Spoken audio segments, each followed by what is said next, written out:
the lead college football analyst for Fox, back here on the Rich Eisen Show. How are you, Joel? I'm good, man. How are you? What'd you think of the Mayfield pick, sir? I mean, listen, until 20 hours before the draft, 10 hours before the draft, I didn't think there was any chance that Baker Mayfield was going to be the first pick. So amazing. That was the most surprising thing to me. There's no question about it. I thought for sure that it was going to be a smokescreen, that even the Allen love was a smokescreen, and that they were going to pick Sam Darnold. I know that ship had sailed maybe a couple of days prior, but that was certainly a big shock for me. I will tell you this, though. I've covered him enough, met with him enough, done enough of his games. Rich, I can't bet against him. You know? I mean, he's just one of those guys, starts as a true freshman, not just a true freshman walk-on, and he got there in August. Not like he got there in January and had a whole spring. Got there in August and won the job at Texas Tech, leaves, beats out Trevor Knight, who had just beaten Alabama, was kind of the savior for Oklahoma, beats him out, starts for 3 years, has a remarkable career. And every single time I did one of his games, the guy was magical. I mean, he just was. Urban Meyer sat in his office and told me, I was doing the Maryland game, Maryland-Ohio State, and it was 2 weeks, Rich, after Mayfield and the Sooners had gone in and won in Columbus. And so we started talking a lot about that game, actually. And Urban was very candid with me, and I appreciated the conversation to no end. I can't tell you how much I appreciated it. And he just looked at me and he said, Joel, I've never had a quarterback play the level of football against me as what Baker Mayfield did that night. He said, I'd never seen anything like it. I've played against a lot of great players, but I have never seen what he did in our building against what I felt like was a really premier defense and elite defense. And that's when I started to believe or to think like, okay, maybe this kid is not just kind of Heisman worthy, but maybe he's going to be a top 5 type of player. So with all the surprise that we're talking about, and yeah, we were surprised, I can't bet against him, man. I just can't. Yeah, I hear you, and obviously it's a team sport, and it's a team sport where teams, certainly in college, get better as the season goes along.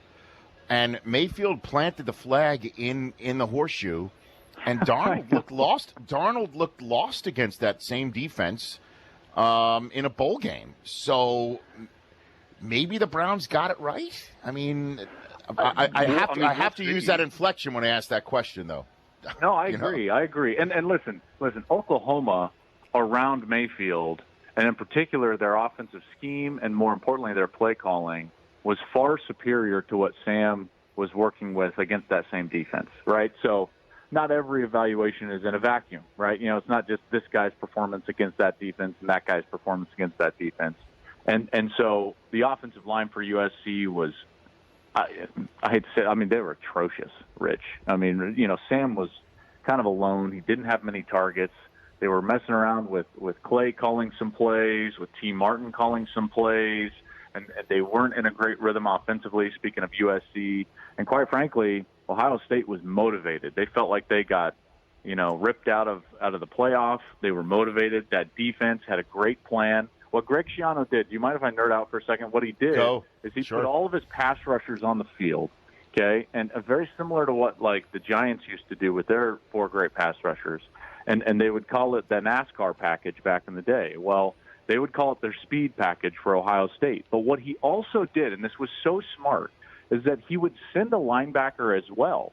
And so what it did, there's a thing in football called bear defense. And bear defense means that you're covering up every single offensive lineman. You're essentially forcing every lineman on the offense to block man-to-man. And that's called bear defense. And Greg created an artificial bear defense by essentially sending a linebacker into the free offensive lineman on almost every play, every passing play in the second half. And what that did is it put these 2 tackles for USC, who quite frankly were overmatched by the defensive ends for Ohio State, and it put them on an island. And Sam had really no chance. Still threw for 400 yards, but they really had no chance once the field was condensed and the man coverage in the second end was kind of making the windows too small for him to fit the ball into when he got down into the red zone. So that's what happened when USC played Ohio State. That's why Sam struggled so much, and the difference is that Oklahoma was just far superior in their matchups, like Dimitri Flowers, who might get selected tonight, Mark Andrews, who might get selected tonight, Hollywood Brown, aforementioned or nicknamed by my man Gus Johnson. They were winning their matchups against the Buckeyes. Joel Klatt here on the Rich Eisen Show, and we will turn our attention to tonight not just with Joel, and I'll get more deeper into what happened last night with Peter King when he joins us at the top of the second hour. One last thing from last night, the quote of the night post-draft, Josh Rosen, taken 10th overall, said there were 9 mistakes made ahead of me. That is as Josh, this kid only knows one speed, Joel. Isn't that incredible? I know. If there was one quote that you would expect to be said last night by any one player, it's probably that one by that player. Well, bless him. I'm already seeing if next time he plays Bradley Chubb or Roquan Smith coming downhill. But look, this is what he's about, and I kind of wish Bruce Arians was still around in Arizona to try and be the one to tame and mold the beast. You know what I'm saying? That the two of them together would have been fascinating. Obviously, he's not there. How do you see that playing out in Arizona? Well, I think that Sam Bradford's got his money cut out for him. I think Josh is going to be the starting quarterback, quite frankly, because he's ready, Rich. I mean, and I know you guys had a lengthy discussion, but he is NFL ready. The questions for Josh are not surrounding his ability to play the position.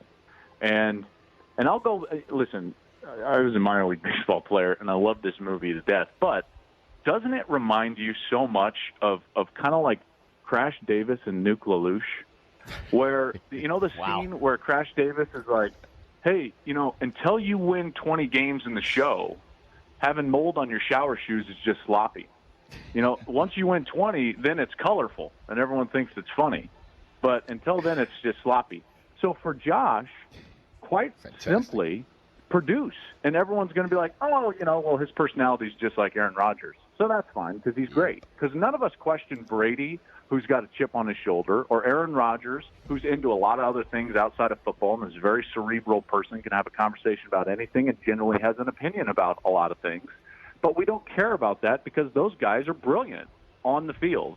So now that's what Josh has to do. He's got to go and be brilliant. Yeah, I do wish Bruce was there because I think that would have been a great environment for Josh. But something told me, see, he said that to us. I was doing the radio, as you know, with Kurt Menefee, Jay Glazer, and Chris Spielman. And Chris just asked him, he was like, hey, how'd you feel? Like when you got the call, what'd you think? And with all the determination and that he could possibly muster, and with a dead seriousness that is saved for a far more serious conversation, he looked and he was just like, there were 9 mistakes made in front of me. And that's the first I had heard of it. I know he said it in several different interviews. That's the first I had heard it. And I was just like, wow. Yep. I'm sitting right next to him, Rich, and I thought to myself, that sounds prophetic. That was my immediate thought. And then your second thought is that Big Red, the Cardinals mascot, should have his head on a swivel for a football to hit him in the head, is what you're basically saying. Yes, you ain't lying. Wow, that was a great metaphor, it's man. An egg. Hold it like an egg. Fantastic. All right, before I let you go tonight, give me a second round overall view of the quarterbacks and who you think might be in that market, and we'll pull the trigger this evening, tonight. Yeah, there are 5 guys that I think have the potential to get selected tonight in these the second and third round. I would start with Mason Rudolph. I think he'll be the first quarterback off the board. He's just got the stature and the ability to throw the ball down the field that a lot of teams will be enticed with. He's a great leader, great person. I think Kyle Willetta, the quarterback from Richmond, is a really interesting prospect, kind of a Jimmy Garoppolo light, if you will. Very smart, not a brilliant arm as far as strength goes, but very accurate with the football, disseminates information while he was a Senior Bowl MVP. I think that Luke Falk from Washington State has a chance to go. I think Mike White has a chance from Western Kentucky, and maybe Logan Woodside. So those are the names that I'm looking at. And I think that the steal of tonight at that position, I love Mason Rudolph, but I think the steal is going to be Kyle Willetta. I think this is the guy that 5 years from now we're going to see him kind of like Kirk Cousins or Russell Wilson starting in the league, and we'll say to ourselves, boy, he probably should have been a first-round pick. Wouldn't it be great if the Patriots choose him with the 43rd overall pick they got from San Francisco for Jimmy G, if they choose the Wouldn't that be brilliant? Garoppolo light using the 49ers pick that they got, sending Garoppolo west? That would be something. I mean, the only thing that I hate for him is he's just not as handsome as Jimmy G. But none of us are. None of us are. That's right. That's right. So, I mean, we're all Jimmy Garoppolo light. We're all Jimmy G light when it comes to that, Joel. Listen, some of us are the generic brand, and some of us are the light. But, yeah, there's that's a tough Joel, comparison. I look forward to working with you tonight, finally, as opposed to just chatting with you on this show. Looking forward to that. Yeah, I can't wait. I really can't. Can't wait, buddy. You got it. All right, Joel, we'll see you soon. Joel Klatt's going to make his way to AT&T Stadium tonight, 7 Eastern time. The Rich Eisen Show, weekdays at noon Eastern on Audience.